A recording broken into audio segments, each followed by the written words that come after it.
बबुआ पेट में गोटाता, करे जाऊ हो बबुआ पेट में लोटाता। खाए के मन करता बेहो खाता, खाए के मन करता बेहो खाता।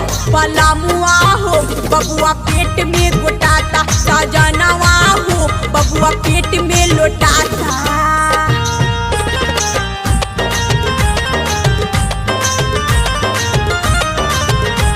Presented by Kanha Studio, Thane.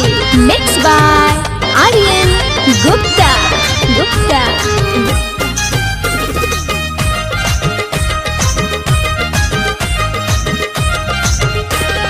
करे के कम मन कौनो न करे, जाई बहरिया तो देहिया बहरे। ए राजा नजरा करे के कम मन कौनो न करे, जाई बहरिया तो देहिया बहरे। बैठी के हमसे सनाला नाटा, बैठी के हमसे सनाला नाटा। करे जाऊ हो बबुआ पेट में लोटाता, रजाऊ हो बबुआ पेट में लोटाता।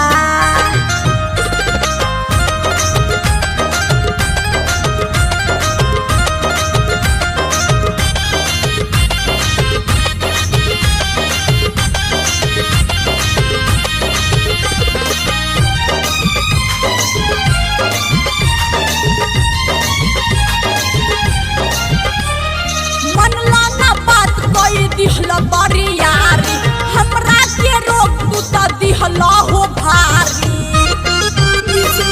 ए राजा मनला ना बात कोई दिहला बरियारी, हमरा के रोक तू तो दिहला हो भारी। बोलहू में केहू से मन जरा माता, बोलहू में केहू से मन जरा माता। बोला मुआ हो बबुआ पेट में गोटाता, करे जाऊ हो बबुआ पेट में गोटाता। Presented by Kanha Studio, Thane. Mixed by Aryan Gupta.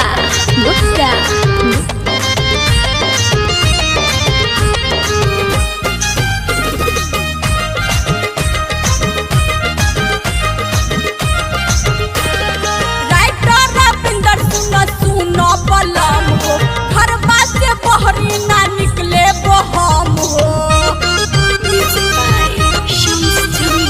Writer Ravinder सुनो बलम हो, घरबा से बहरी ना निकले बहम हो।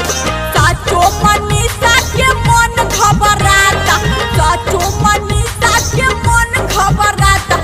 करे जाऊ हो बबुआ पेट में गोटाता, बोलमुआ हो बबुआ पेट में गोटाता।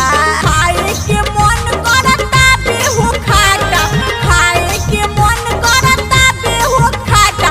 बोलमुआ हो बबुआ पेट में गोटाता, करे जाऊ हो बबुआ पेट में गोटाता। बोलमुआ हो बबुआ पेट में गोटाता, करे जाऊ हो बबुआ पेट में गोटाता।